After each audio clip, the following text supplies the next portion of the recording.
everyone, and welcome to Mid-Season Showdown and the LCS Countdown. Now, while, of course, I am still very much alone inside this LCS studio, don't you worry. We have an embarrassment of analytical riches right behind these screens. We've got Raz, we've got Primal, and we've got High.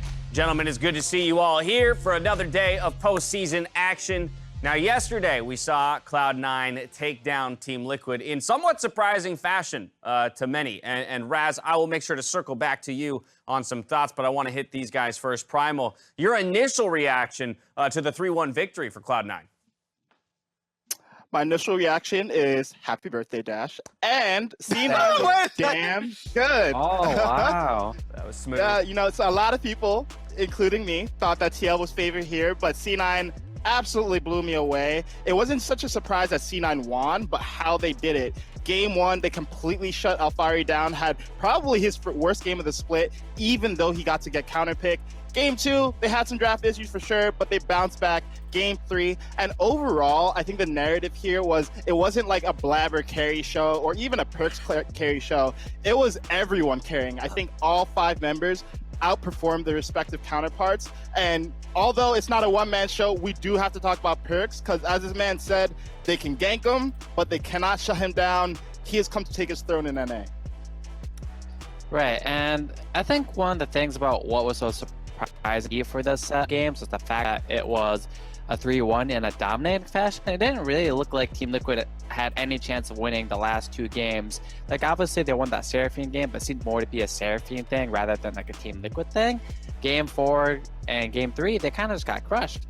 And I think a big reason of that was due to the fact of the mid gap this series.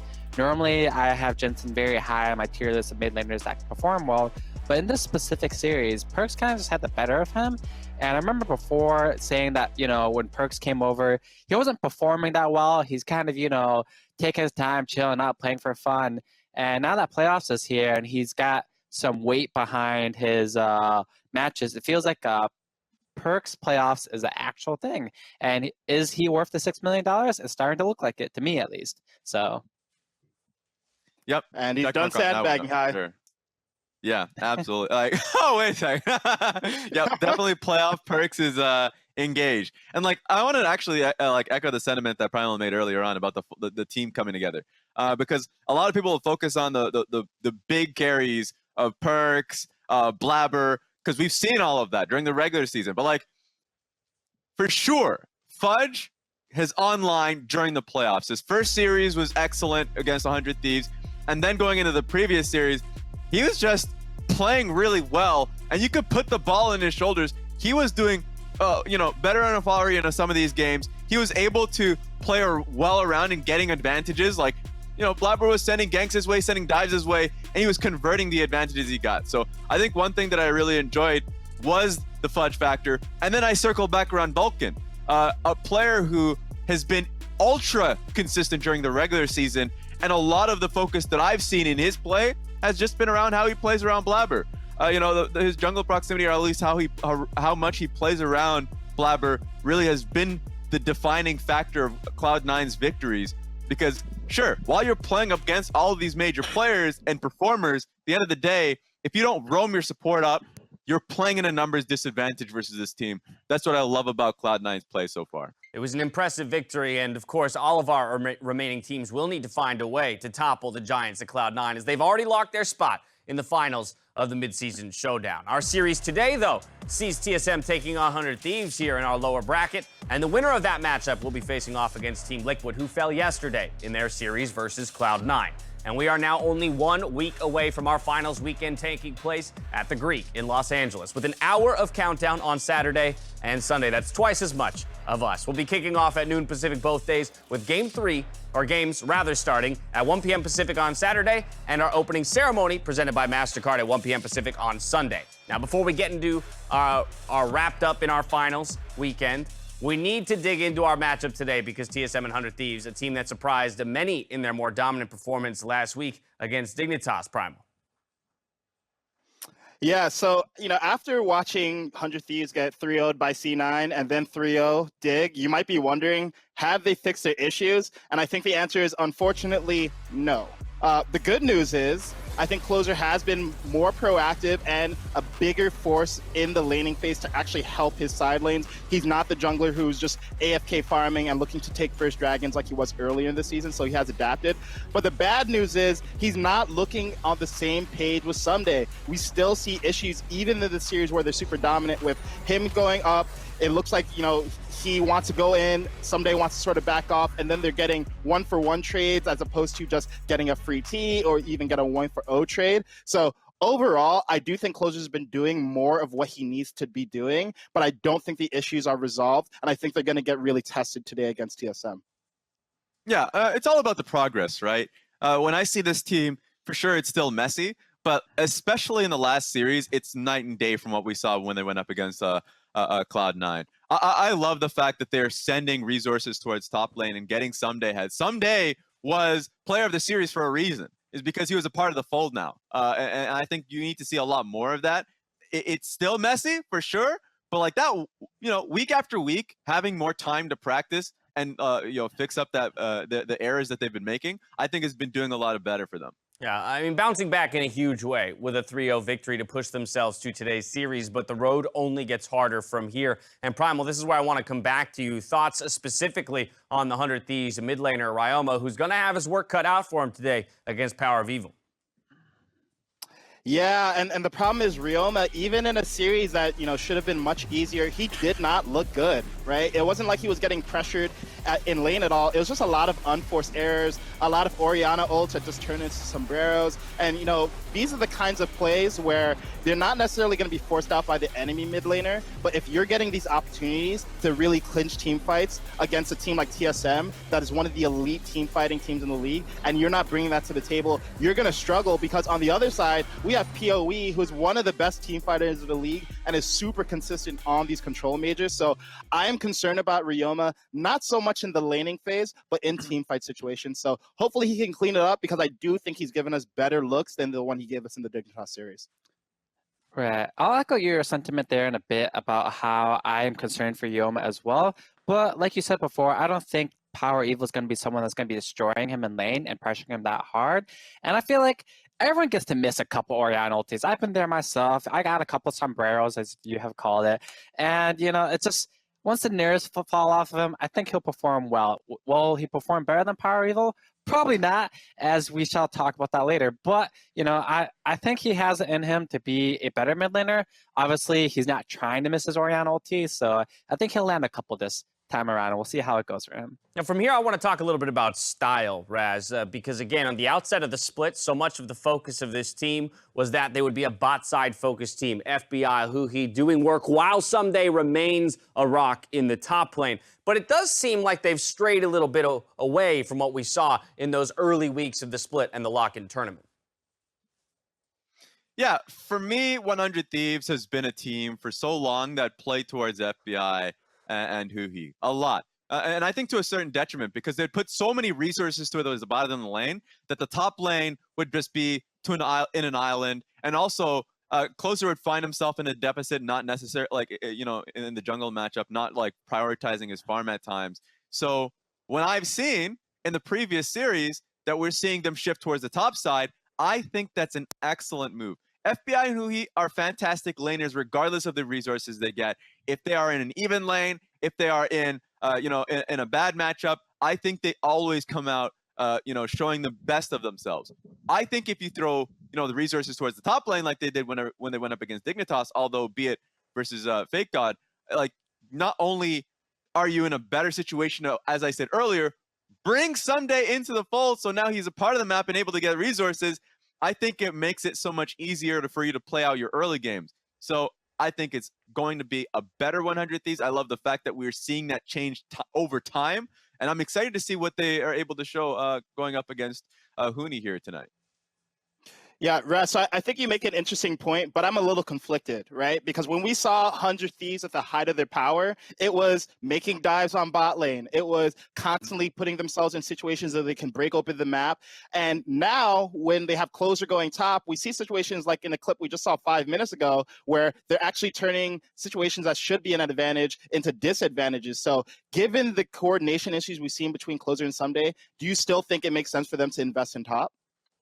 I do, 100%, because like these are messy games regardless. I think the 100 Thieves versus Cloud9 game, like the replay that we saw, was definitely the worst of it. But when they went up against Dignitas, it was cleaner, and it was still like they're still making errors. Like that's just going to happen if they have blundered plays. But at the end of the day, what we saw was, you know, Someday getting a large goal lead and being able to pay it forward in team fights towards the bot side of the map. So I also just expect that it's just going to be cleaner today. If that's not the case, then that's more of an issue of them just being on the same page, like you said earlier, rather than where they're focusing the resources. True. I definitely agree with Raz here that the focus should be top. I think FBI and Hui will probably win bot lane, whether or not there's focus there or not. So you just got to make sure, especially versus TSM, one of the few win conditions is top/mid. If you focus top, it kind of shuts that down. I think they'll be fine leaving mid alone. Like I said, PoE isn't going to destroy him in lane, and you can't really destroy PoE in lane either. So you should focus your efforts onto top, where you can actually make a big difference in terms of like how the game flow will go in your favor or not.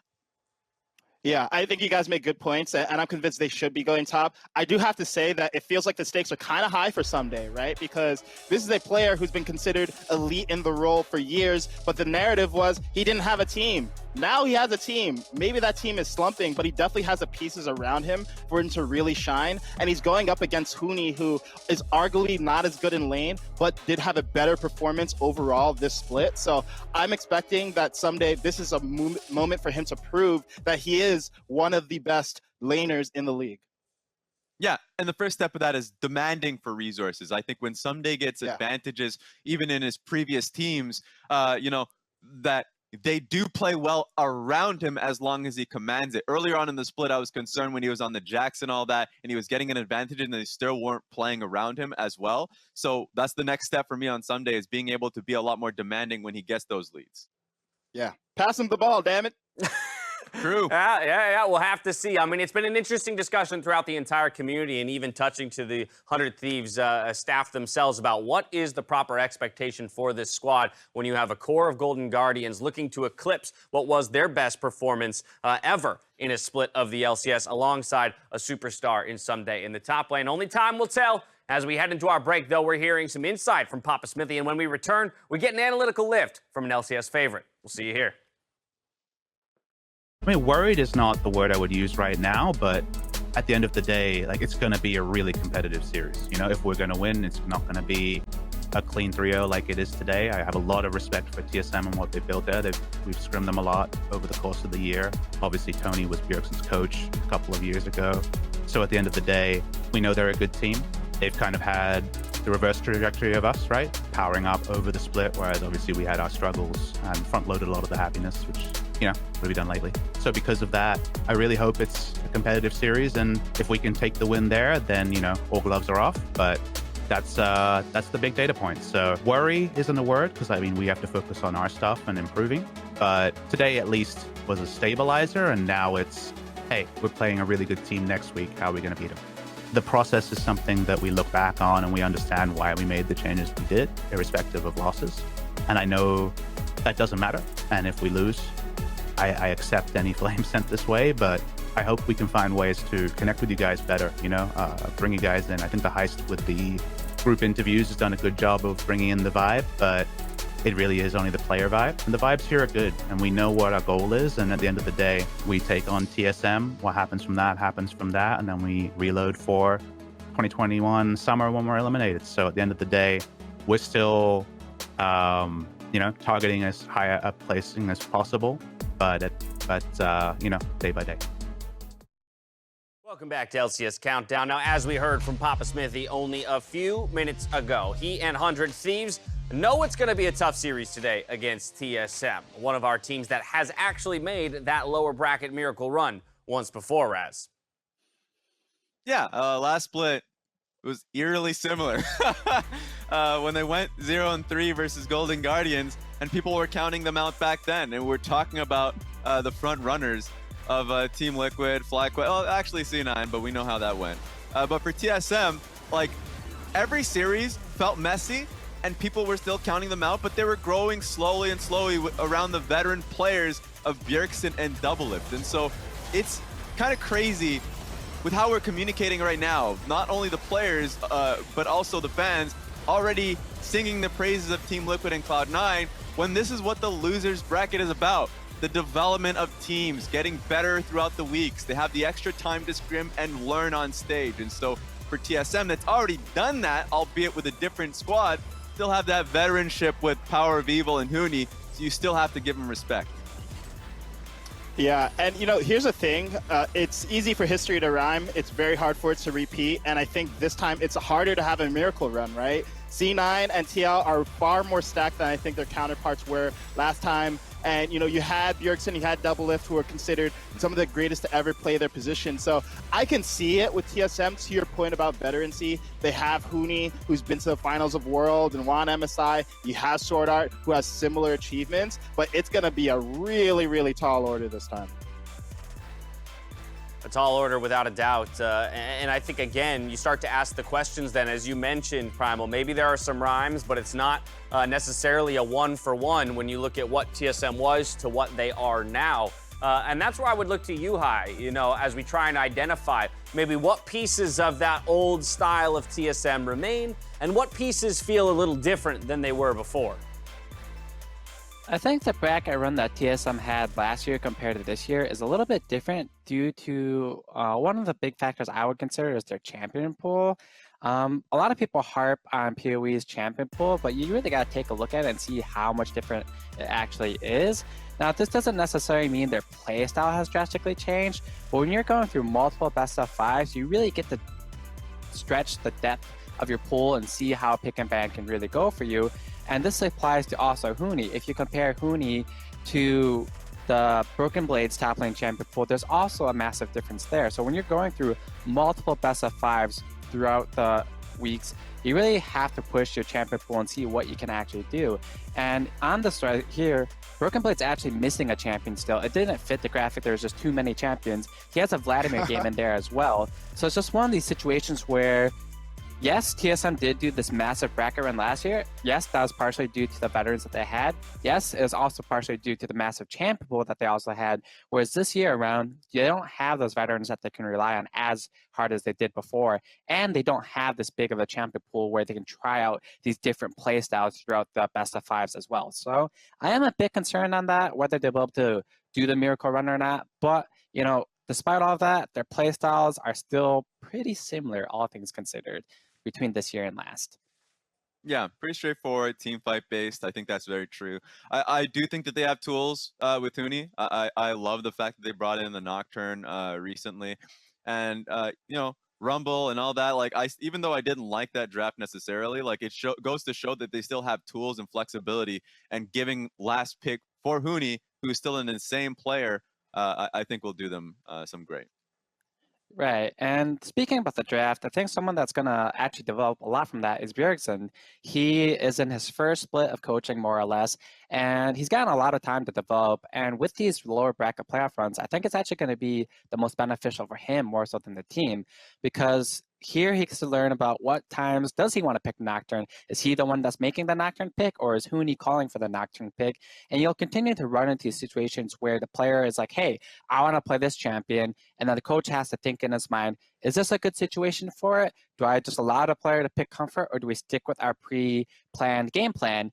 And putting him in these situations will make him a better coach. So I'm excited to see how his drafts can develop throughout this run as well. There is no substitute for on-stage practice. And while I'm certain they would like to be remaining in that upper bracket, the benefit of the lower bracket is that time to practice on stage and ultimately get better. Now, while we can speculate all we want on the inner workings of TSM, one man has twice as much insight as we do on the desk. So, Doublelift, what can you tell us about a potential TSM miracle run here in spring? Hey guys, what's up? Doublelift here. A lot of people have been memeing that TSM is right where they want to be because it's a repeat of last split when we got knocked out immediately into the lower bracket, and then we won 4 really insane best of 5s to win LCS. And I'm here to tell you that it was extremely stressful behind the scenes, and I can sort of share a little bit of the secret to the success. Don't know why people didn't ban Senna against me. It was like probably the thing that we had the most success with, and we had like an off winner with every other AD carry. So I think it's hilarious. I think a lot of people tend to draft really poorly in playoffs, but Soren is not one of them. Bjergsen, Soren, somebody I have a lot of respect for. He understands how to draft for the team's strengths, and he understands, you know, how to build a cohesive comp while also incorporating like elements of each player's strengths and weaknesses into like how he's drafting. Obviously, you know, last time in our Miracle run, we were just spamming Nidalee, Renekton, and Senna every single time they were up because it was a guaranteed kill every single time we connected with somebody, like on a CC. I don't think there's something like that, you know, particularly available right now, but I do think that Soren is going to find like some sort of core comps and build around those. And a lot of the LCS coaches are just, I don't know, they're just not the brightest minds, you know? I'm not trying to flame, but they're just not the smartest people. They're not going to be able to like see what TSM is aiming for in drafts and either counter it or take it away. Despite all the stress that we went through, it was totally worth it. I hope that they can make the Miracle run again, and let's see if it's gonna happen or not. Peace. Some very interesting perspective from Doublelift there, who was, of course, in the midst of what was that Miracle run just last year, Raz. And it's interesting to me how much credit he's already willing to give to Bjergsen, not only for maybe the role that he played in that run, but the role that he can play in the potential of yet another Miracle run here this split. Yeah, and I love the factor of him talking about drafting for player strength. And I think it's incredibly relevant for this team that has a lot of different play styles and personnel, how they view the game initially, especially with Huni, who has like that champion pull and pocket picks that he can go into. We saw a little bit of that, and it's improving in how they can fit it together. So I think that's a really strong aspect of the game that people don't talk about. Totally agree. And I don't know about the whole brightest minds comment. I'm pretty sure Rainover and Mithy has some pretty bright minds that they showed yesterday. But I do agree that Bjergsen has a really good understanding of what his players like to play. You know, we remember that Azir got nerfed mid-split, right? And PoE continued to play the champion, continued to find success on it. So I think this is showing that Bjergsen has not only grown a lot, but he also understands a player's perspective on what's good, irrespective of what other people are playing in the meta at the time. Make sure to check out Doublelift's co-streams over at twitch.tv/Doublelift. We want to thank you so much for being a part of the show, man. We really do appreciate you.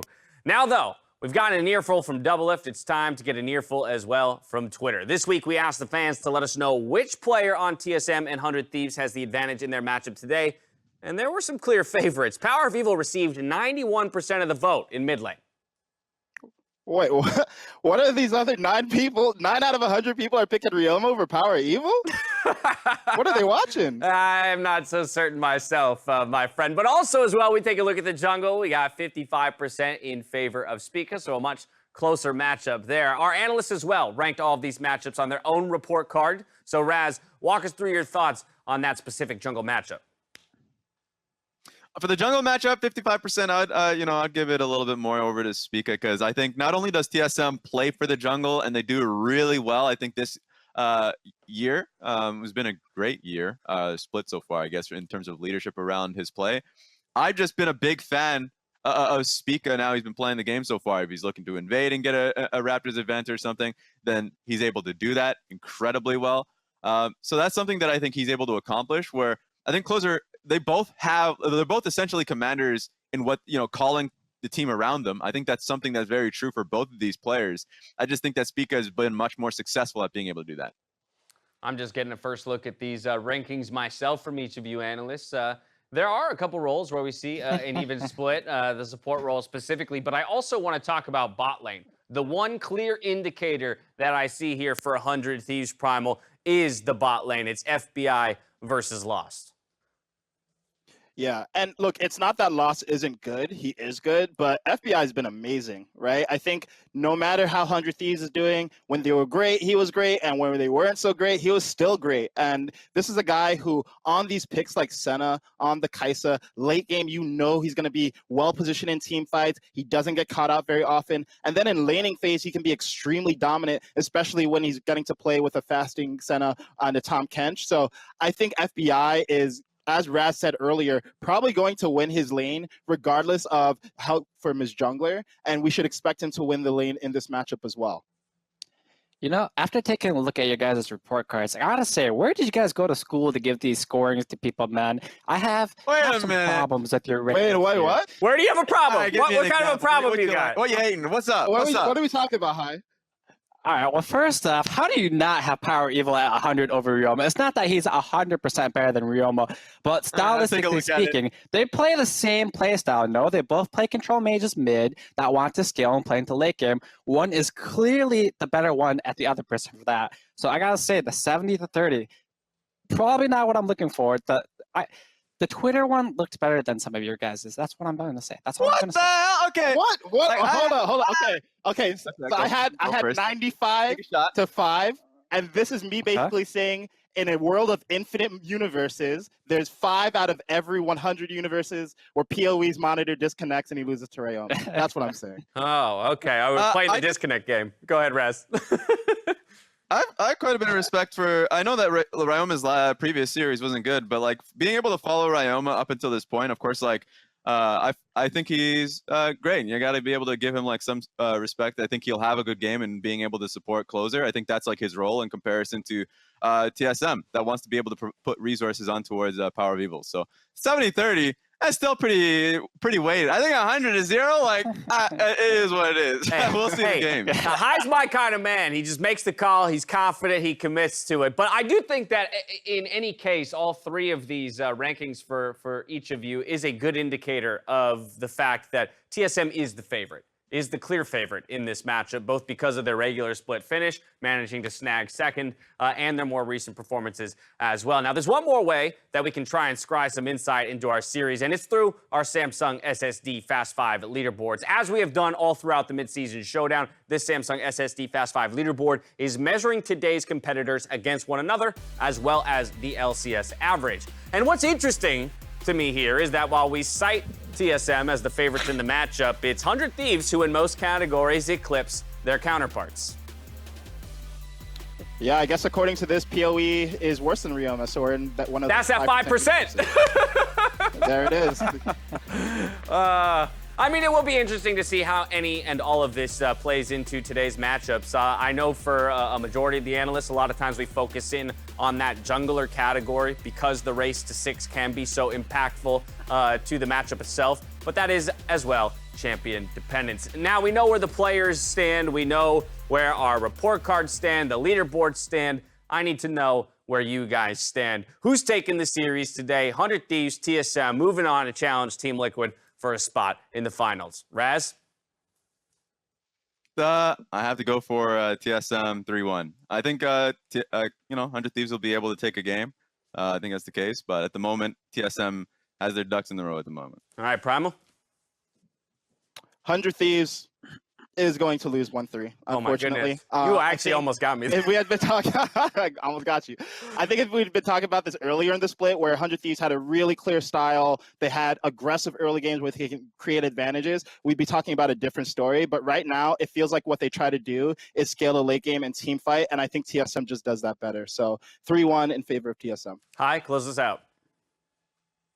I think it'll be a lot closer than that. I was actually really close to picking 100 Thieves, but I also picked TSM, but in a 3-2 fashion. I definitely see a world where 100 Thieves can win. If you took a look at my report card, the biggest difference there was mid lane, but I don't know if mid lane's going to be that impactful to the point where TSM is going to be able to crush 100 Thieves that many times in a row. So I have them 3-2, but I could see a world where 100 Thieves wins 3-2 as well. But I have to stick with TSM for this one. Some faith in TSM here on the analyst desk. We'll see how it plays out on the Rift. For the last time here in our LCS studios this spring, it's time for us to hand it over to Captain Flowers and Kobe, or Nazael rather, to get us into the series. I'm sorry, my friend. I love you.